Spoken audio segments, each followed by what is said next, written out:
Hi guys, good morning. Welcome back to my channel.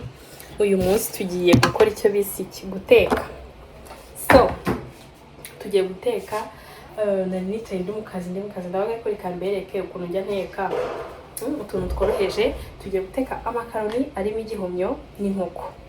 So, first. Turagira gutya. Ngiye koga intoki, setting itenza mbereke noneho duteke. Sibyo? Amaze nambare imirimo y'akazi. Ngemye imyambaro y'akazi. Yewe.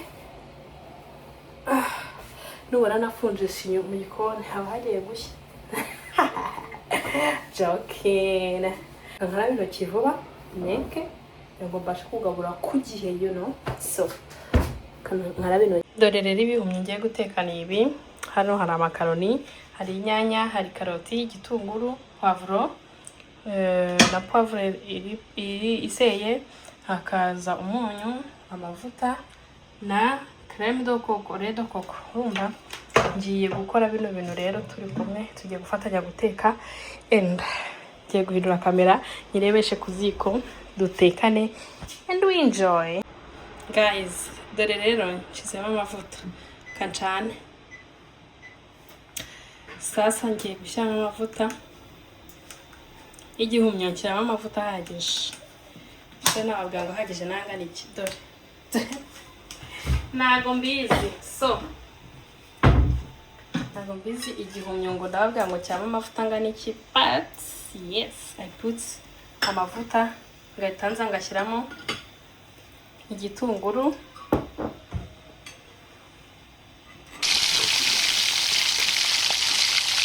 kandi kuzana akantu ko kuvanga. Nkoze kuri kamera, sorry.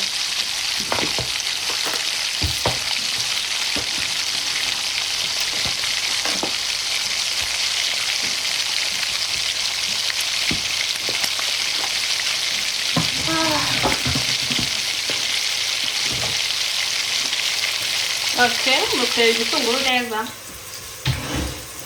Amavuta ntabatarukire mu maso kuko kamera iri tuje.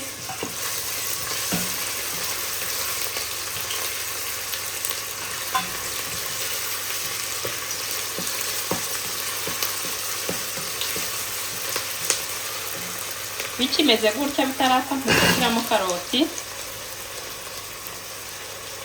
Ibintu byanjye byose mbishyiriramo presque rimwe. Ariko kubera ko ari igihumyo gitinda gushya, muraza kubibona ngiye gusara cyo gisukamo. Igihumyo mwana umwe gitinda gushya. So,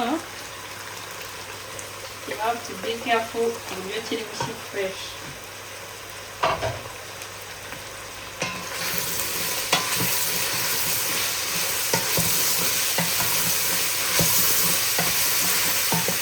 Dore inkoko mfite nayo ndaje nibereke. Ni inkoko ziteye. Inkoko nyine baba barafashe bakazisya. Nizere ko ndi kuvuga cyane kuko agabanya umuriro biri kusakuza.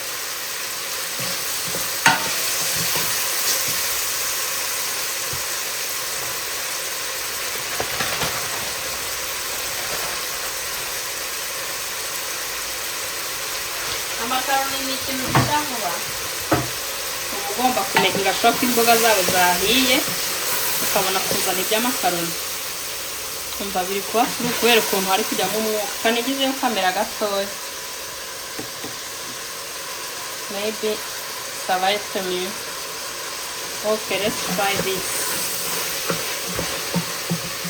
Iki gihumyo rero ngiye kugipfundikira.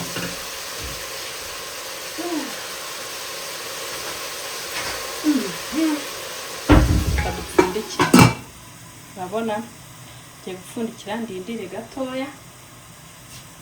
Kambirindurire hano hari kuza kuko akabavimo. So, dore inkoko ndi bushyiremo ni iyi ngiyi. Ntanyebereke. Ngiye gushyiramo ni izi ngizi zirakase mu duce duto cyane, ziranarunze. Ndahita nzisukamo hariya mvange neza, ariko ndazishyiramo nyuma. Guys, ubu rero murabona ko kiri kugenda gishya. Ngiye gushyiramo iki za nkoko, ariko mbere yuko nshyiramo zino nkoko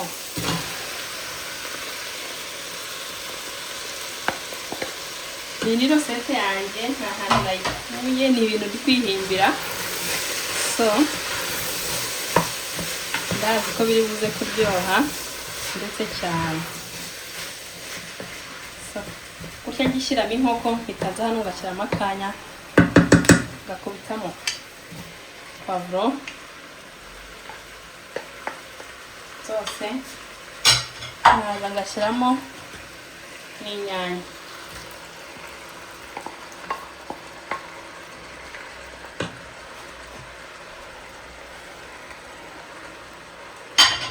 Izi nyanya ngiye guhita mvanga kugira ngo zishyiremo isosi. Ndangiza mbipfundikire, ariko kubera ko zira nkoko zirunze ntabwo ndashyiramo ibirungo byinshi, nuko poivre ndiye nayo cyane bibaga cyangwa n'iseye. Mumubwire namwe agaseye karapika buhoro kumva nyine karabiryoshye. Ndi gushyiramo magi, ntekesha umunyu gake, ariko kubera ko zirunze ngiye kurekera ko ndaza kumva nimba ziri umunyu mbone kongera nk'undi cyangwa ndekere. Ahubwo ndakosheje namba naretse nkayindira. So ubu ngiye gucanira, nindire nyine gatoya ibi bishye. Nibimara gushya nibwo ndaza gushyiramo amazi, ngashyiramo sauce tomate. Ahubwo sauce tomate yo kanyishyiremo bishyane.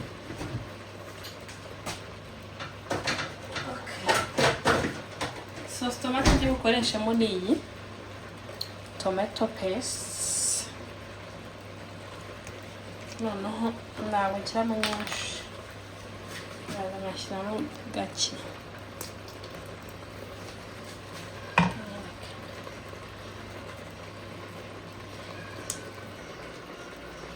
Iyi sosi ibaye irabaye. Iyi kintu nyikundira ntinsaba kujya gufundura muri ubwo bukoroboye. Ndabureba nkaca nk'iriya, ndabureba ngacaha bugacaha, tugaburira ikanarangi. Tugiye gupfundikira dutegereze ko bishya, then we'll be back. Nibimara gushya turashyiramo amazi n'amakaroni, twumve n'umunyu ukomeze, and we good to go. Ni ibiryo byihuta, ni ibiryo byoroshye guteka, ni ibiryo byo guteka vite fait, wabuze icyo uteka wakundi nyine uba washobewe. Aha, dore ukuntu rero biri kubira. Nibwo ngiye kubivanga nk'uko mubibona, sauce tomate iracyari hejuru. Ndaza nkavanga neza ko byafashe hasi. Why? Nuko nagize imana nkabafite amasafuriya adashiririza, kandi we nta kanya gashize mvuye aho, ariko byafashe. We kari agakrema ariko ntagashyiramo tu.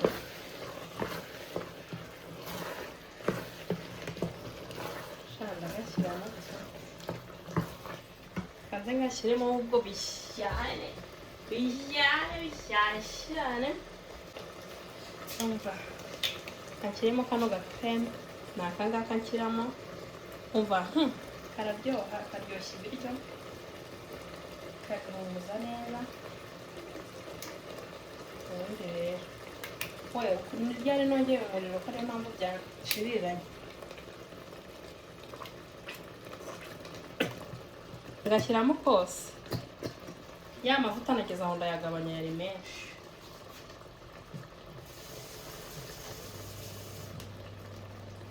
Yari menshi cyane, ndayagabanya kuko nabonye ari menshi, nyuma mbona birakabije mutabaza kuyagabanya. Dore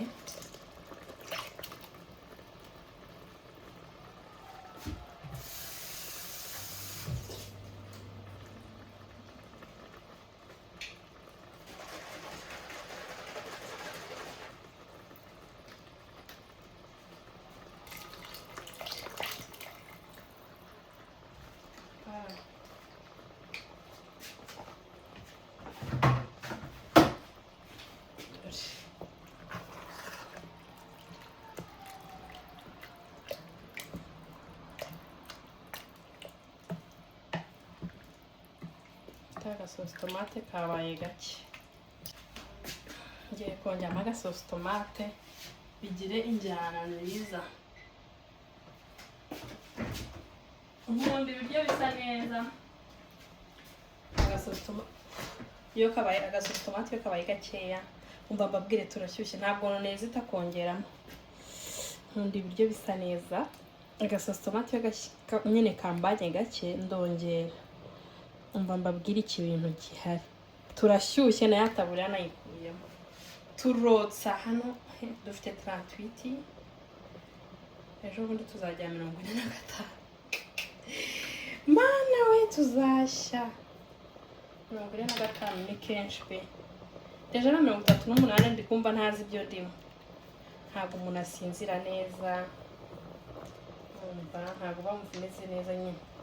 Kwa umuhungu wanjye ararijiki kuri mpuza kuri kribe noneho nta kintu kimwe twemerewe gukoresha mu nzu. Ahita agenda akarwara koko. Hafi ni ku bitaro. Siko naringuye se. Nguriya. Ngera mu mazi aho ngaho.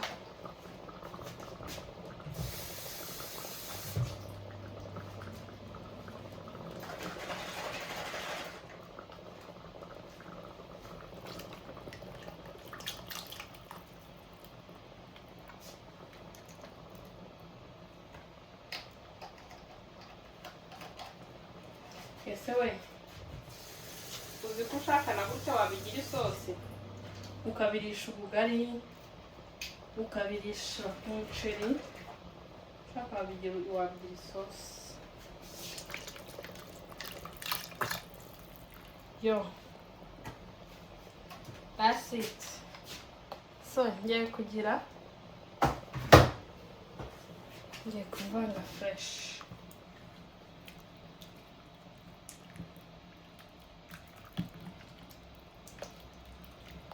Agasosi tomate kanjye ni gake pe ngiye gushaka indi nzekiremo.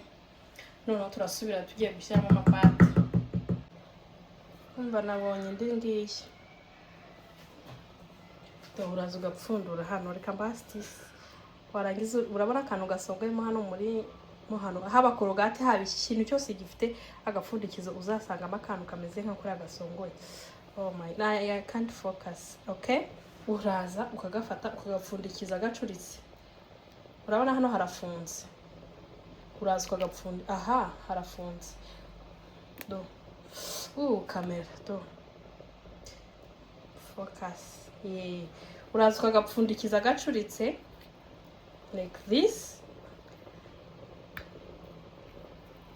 Warangiza do. Gahita katobora. Nicyo byagenewe. Ese wo. Nabimenye nshaje ko ari cyo byagenewe. Twabaga twajombyemo ibyuma, twajombyemo amafoto, twajombyemo amafoke kandi byarakozwe byarapanzwe.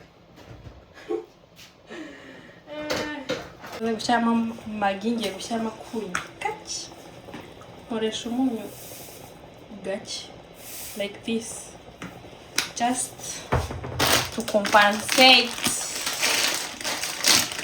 Ngiye gushyiramo ya makaroni.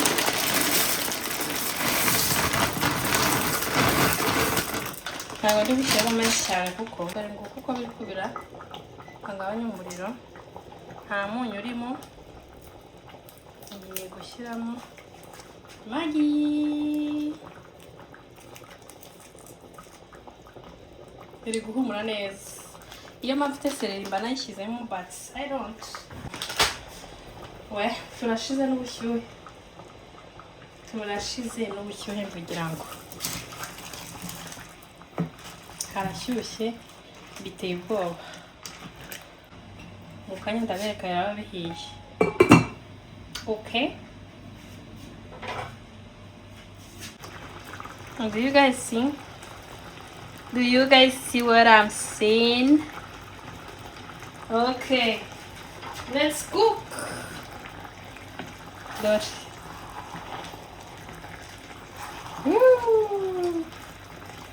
Urabona ko byahiye. Kamera ndayizunguje pole.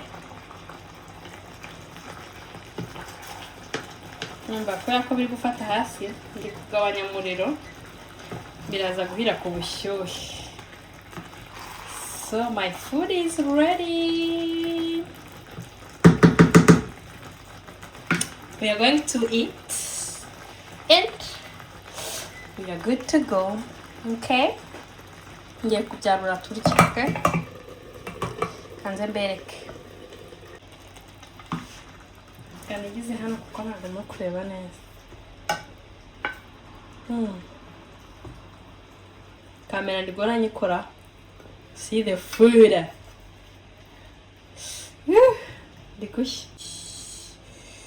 Whoa, kanze mbibereke.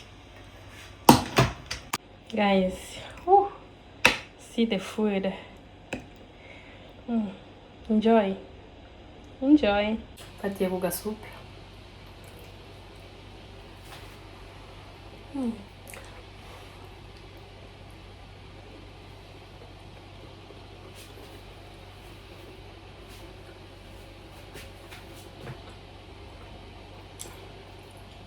Kuki nta naratetse ibi bintu kera?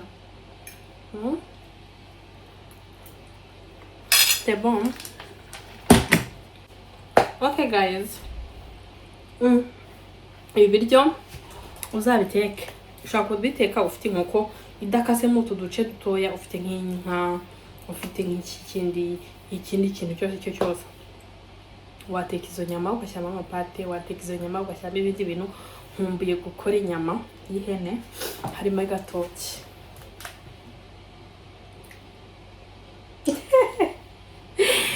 Ariko hano nzakura ihene koko ntago mazi niyanduje hano,